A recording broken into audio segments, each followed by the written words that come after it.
Tuhan, biarlah pengurapan-Mu Tuhan turun atas kami saat ini. Terima kasih untuk komedi yang telah Engkau hadirkan di tengah-tengah kami, Tuhan.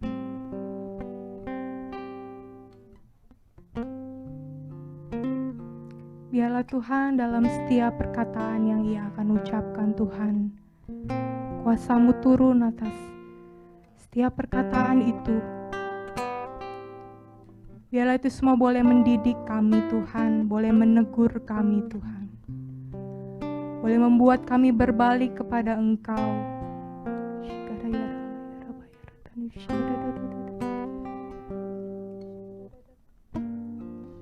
Biarlah hati ini, Tuhan, boleh menjadi tanah yang subur untuk benih firman-Mu tumbuh dan berbuah di dalam kehidupan kami.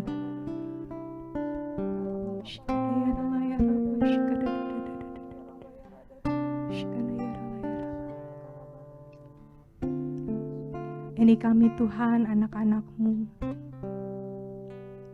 Biarlah Roh Kudus-Mu, Tuhan, memampukan kami untuk mengerti apa yang hendak Engkau sampaikan kepada kami malam hari ini. Kami serahkan semuanya ke dalam tangan-Mu, Tuhan kami, yang berkuasa dulu, sekarang, dan selama-lamanya. Amin. Silakan Kak Medi.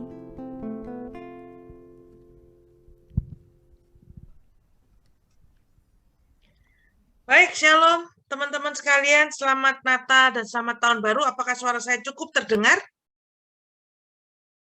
Oke, aku minta tolong untuk teman-teman mic-nya tetap nyala aja, nggak apa-apa gitu ya. Jadi kalau aku tanya, ada yang bisa jawab gitu kan. Baik teman-teman, ketika, wah ini ada Omnes nih, waduh aku grogi nih. Ya, teman-teman, nyalain mic ya. Saya nyalain loh. Saya bagus. loh. Gimana? Ya, teman-teman, ketika dikasih temanya, saya mulai berpikir, kok temanya gini ya? Kok temanya horor gitu ya? Menurut pendapatku loh awalnya. Lalu saya mulai mendoakan tema tersebut. Aku nggak tahu apa yang terjadi dengan kita semua saat ini. Ini adalah tahun kedua kalau saya nggak salah kita mengalami yang namanya pandemi, gitu kan? Kalau tahun 2020 ketika awal itu masih ada pengharapan, rasanya gini loh, ya paling ini pandemi 2-3 bulan kelar. Ternyata sampai hari ini itu nggak kelar, malah bertambah dan hurufnya udah aneh-aneh. Dulu COVID jadi Delta sekarang Omikron. Next siapa? Aku juga nggak tahu. Katanya di Jerman apa di mana ada namanya Ihu apa-apa gitu ya. Kalau dulu aku bicara tentang bagaimana Nabi Nuh bertahan di bahteranya, di kapal yang Tuhan persiapkan, bla bla bla, 1 tahun. Itu nggak cocok buat kita. Kita udah lebih dari 1 tahun di dalam, gitu ya. Wah, gimana nih sekarang? Teman-teman, ketika saya berdoa, satu hal yang saya rasa adalah gini loh, seperti orang yang mulai habis imannya, mulai habis pengharapannya, mulai habis apa ya, mereka udah nggak tahu mesti ngapain lagi. Dulu orang yang pernah kejar-kejar saya setiap menjelang akhir tahun, Matt, apa solusi lu buat tahun ini, tahun depan gitu ya. Orang ini kejar-kejar saya terus gitu. Saya bilang gini, gue bingung, apa ya? Karena aku adalah tipe orang yang nanti 31 Desember, menjelang ganti tahun, aku akan berdoa, aku akan tanya sama Tuhan, Tuhan, tahun depan ngapain? Kalau lu tanya sama gue, awal Desember, gue nggak tahu mesti ngomong apa. Nah, itu yang terjadi selama bertahun-tahun dalam hidup saya. Nanti 31 jam 00 gitu atau menjelang itu dikasih tema buat tahun berikutnya. Terus Matt, isinya apa? Ya kosong. Aku cuma nulis di kertas di bukuku, misalkan tahun apa ya? Tahun 2020 misalkan. Temanya apa? Udah, judul tema tok. Terus Matt, tulisnya gimana?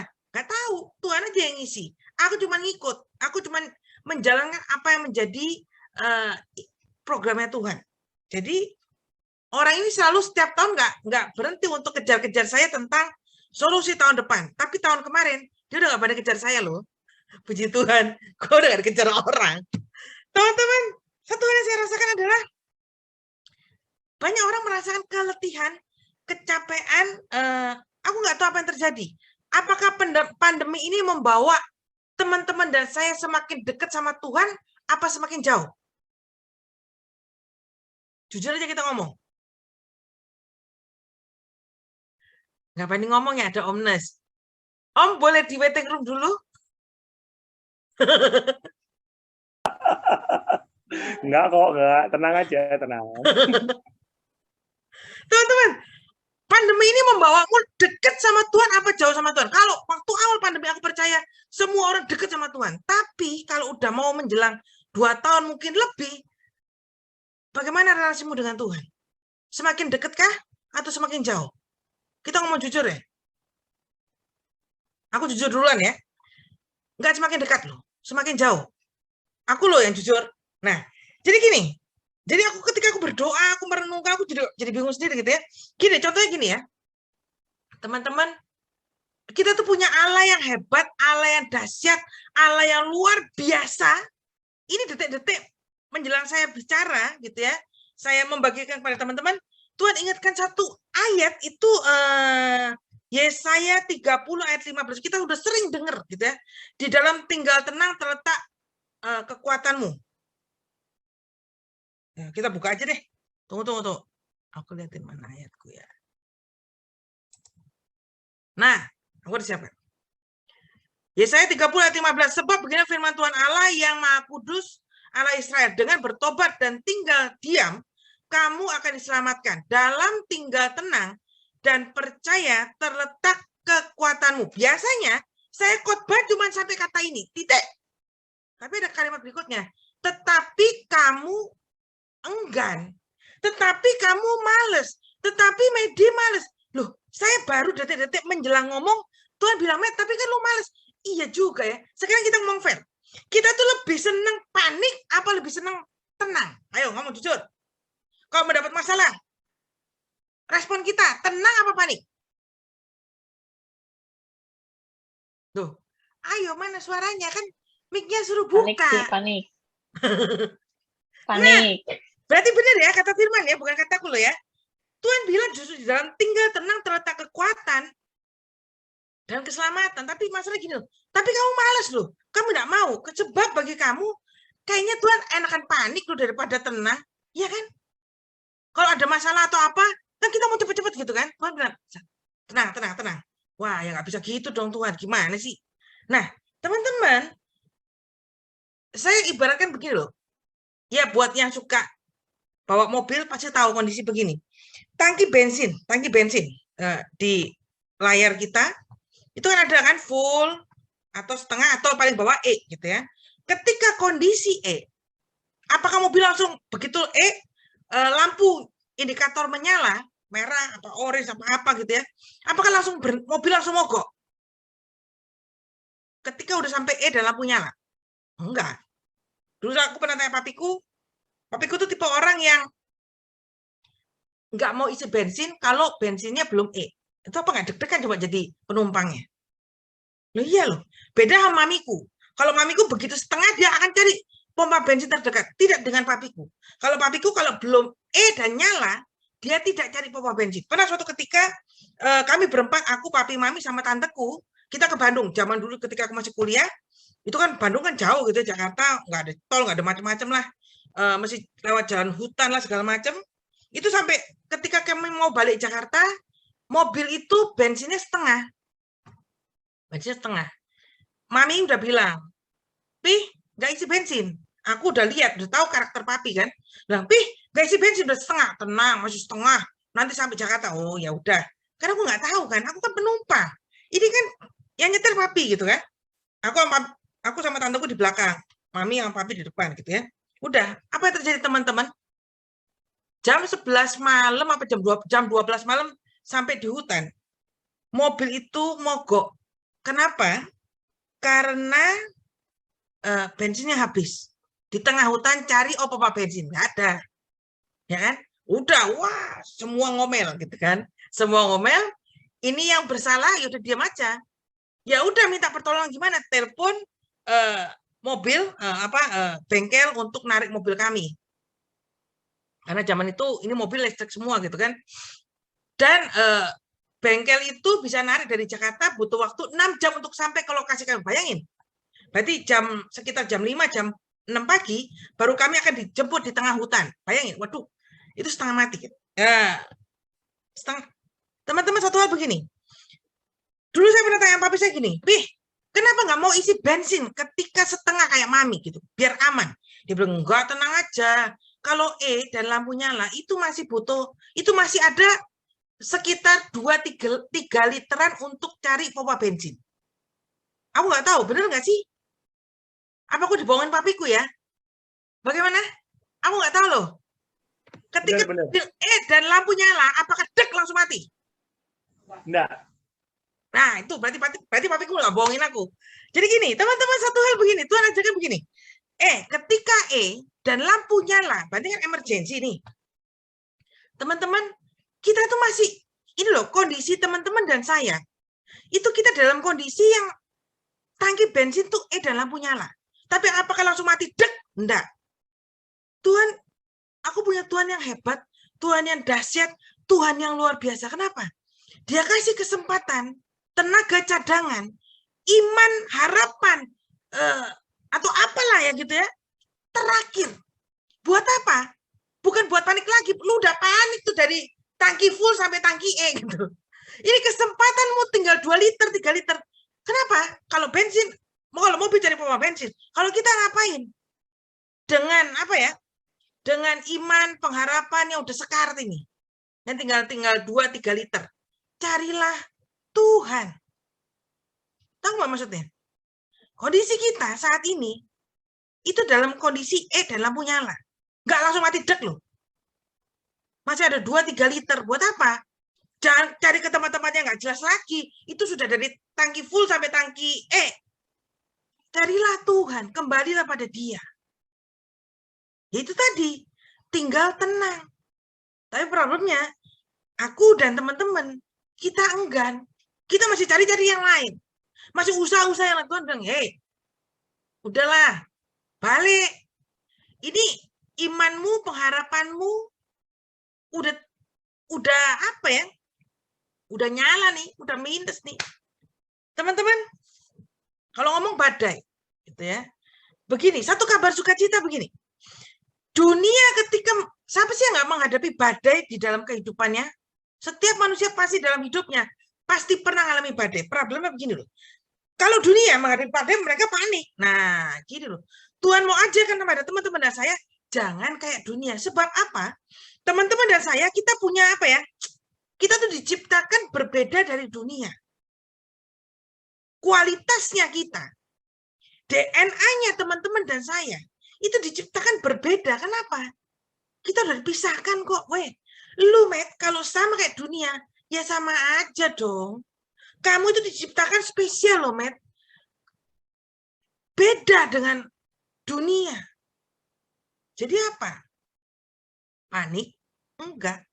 Saya ingat ketika dulu saya pernah diajak sama papi mami saya nginep di rumahnya, di vilanya sahabat mami saya di Jawa Timur sana gitu ya. Vilanya tuh wah keren banget gitu ya. Wah, rumahnya mewah luar biasa.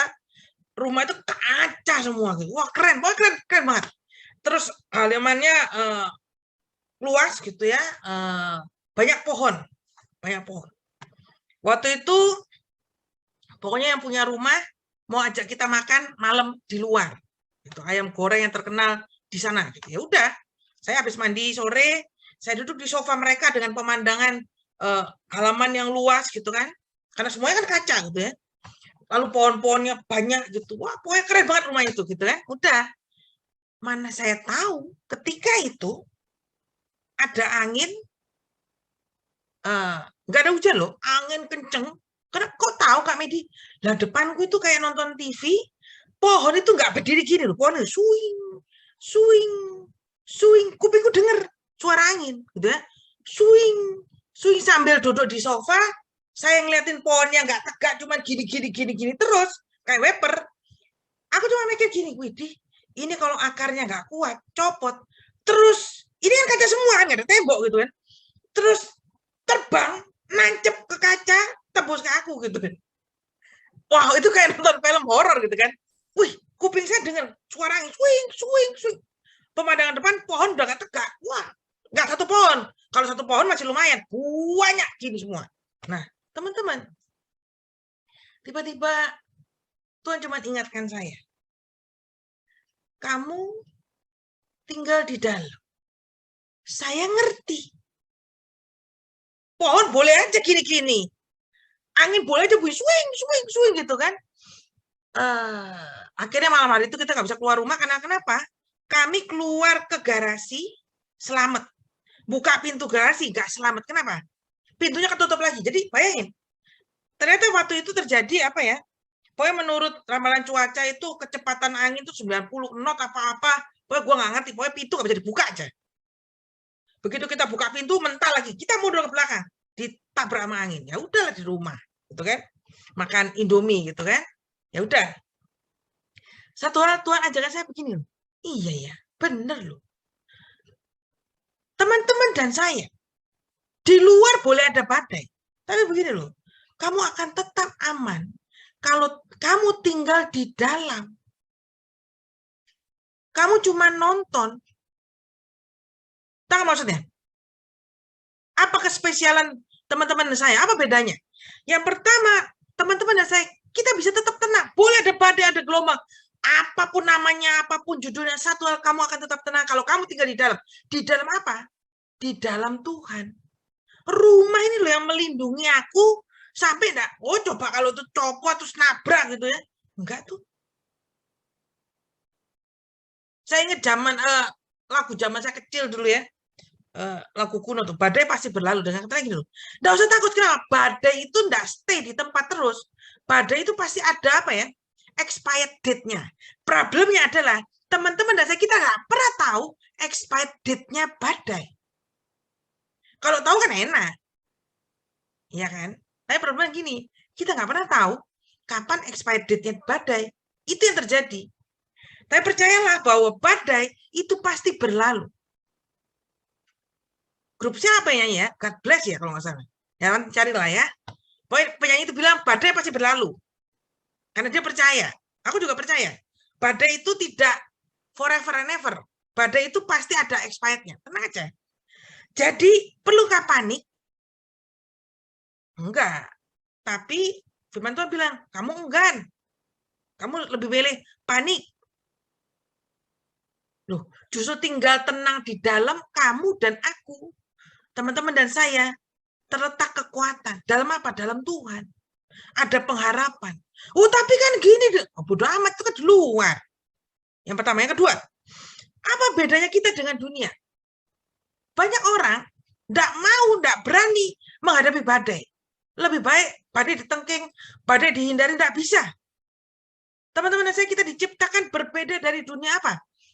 Apa bedanya? Yang kedua, apa bedanya? Anak-anak Tuhan diciptakan untuk menghadapi badai. Bukan lari, bukan nengking badai. Dihadapi, dijalani. Berapa minggu yang lalu, keponakan saya yang mahasiswa kedokteran akan ujian. Dia begitu ketakutan, aku juga nggak tahu kenapa. Kata maminya gini, gue nggak tahu deh Ci, itu takut beneran, apa takut takut bohong-bohongan. Dia mau ujian besok lusanya, hari Minggu malam saya ke rumahnya, karena rumahnya cuma di belakang saya. Saya masuk ke kamar adik saya, ponakan saya lagi tengkurap di kasur maminya, lagi nangis ternyata. Adik saya kasih kode, lagi nangis. Bilang, lah ngapain nangis sih? Katanya udah belajar 2 minggu selama liburan kemarin. Lah kok nangis gitu kan? Pokoknya nangis, wow, segala macam gitu kan. Saya bilang gini, ngapain sih nangisnya? Dia ulangan ujian hari Selasa gitu kan. Ngapain nangis sih? Ya aku takut, macam-macam. Ya udah belajar, udah nggak bisa masuk. Ya udah doa. Doa apa? Bilang, oh gini, kan kamu udah nganggur nih 2 hari. Belajar nggak mau. Terus mau ngapain? Mau stres? Nggak bisa kan? Wes sembahyang aja. Doa rosario 4 peristiwa. Adekku bilang gini, berapa lama Ci? Ya kalau lu doa kayak gua ngebut 2 jam. Kalau mau lebih lambat, terserah gitu ya. Mana saya bilang gini sambil nangis, wow, jadi harus empat-empatnya. Ya iyalah, kamu ngapain? Mau belajar? Katanya nggak bisa. Ya udah nggak bisa masuk. Ya udahlah, santai aja. Minum teh hangat, minum kopi kek. Habis gitu sembahyang rosario, 4 peristiwa. Harus 4, ya harus 4 supaya kamu nggak stres. Masih nangis gitu kan. Saya bilang, yang gini loh yang, kamu nggak akan jadi dokter kalau kamu nangis. Kamu akan jadi dokter kalau kamu jalani ujian itu. Saya bilang gini, coba ingat gimana pengalaman kamu ketika umur 3 tahun aku ajarin kamu doa stopin hujan. Hujan itu bicara tentang alam semesta. Itu enggak ada apa-apa sama ujian kedokteran. Kamu harus ingat itu. Kamu ingat ketika bagaimana cara Tuhan tolong kamu ketika kamu masuk kedokteran. Dan kamu ajak teman-teman kamu, ngajarin mama-mama teman kamu bagaimana untuk belajar percaya sama Tuhan. Apalagi nih, jangan lupakan kebaikan Tuhan di masa lalu. Kalau dulu Tuhan tolong kamu, sekarang Tuhan tolong kamu, besok Tuhan juga tolong kamu. Dia Tuhan yang tetap sama. Tuhan yang tidak tergantung sama mood. Kalau kamu tanya aku, tantemu, itu tergantung mood.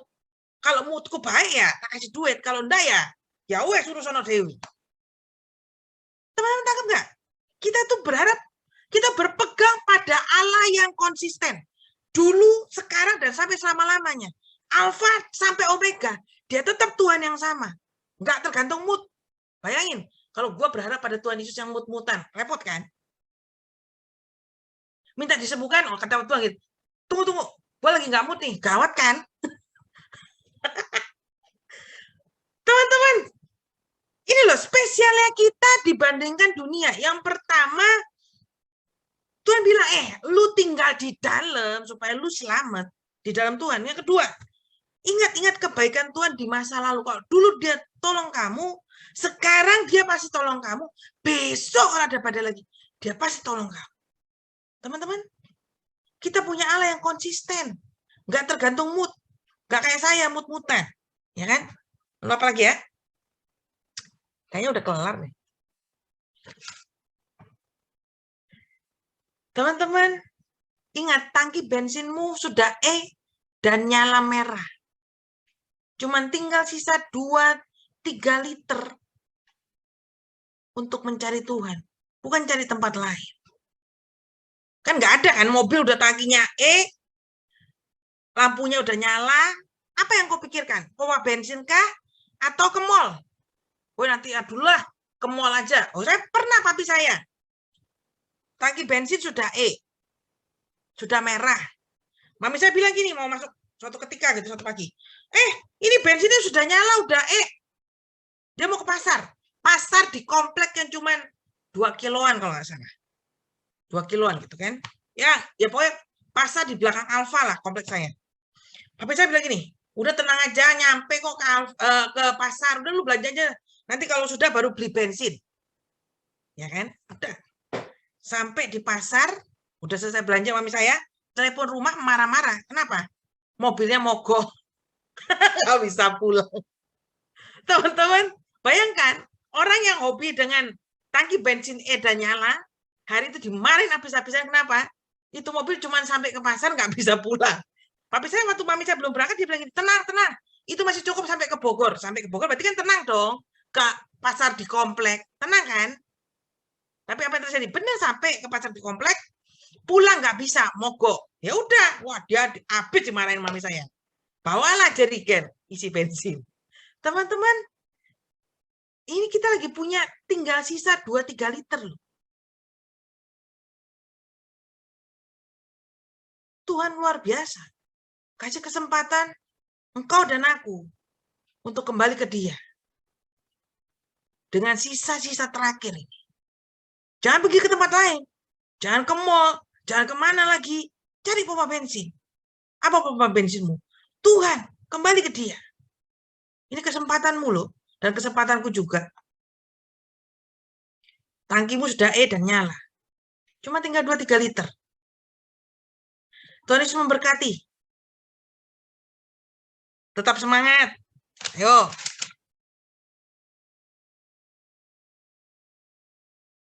Mari kita tundukkan kepala sebentar, kita mau berdoa. Bapa, kami mengucap syukur Tuhan untuk penyertaan-Mu di dalam seluruh kehidupan kami tahun lalu.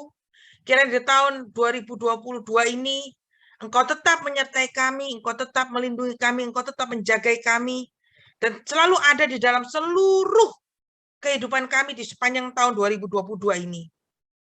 Kami percaya Tuhan, bahwa ketika kami datang kepadamu, Engkau tidak pernah membuang kami. Ketika kami tinggal di dalam Engkau, itulah terletak kekuatan kami. Ajar kami untuk tidak menjadi enggan, tapi menjadi suka ketika tinggal di dalam Engkau. Dan Bapak, aku berdoa untuk setiap umat-Mu di tempat ini, anak-anak terkasih-Mu, kiranya Engkau selalu menuntun setiap perjalanan hidup mereka di sepanjang tahun 2022 ini dan tahun-tahun yang akan datang. Amin. Tuhan Yesus memberkati.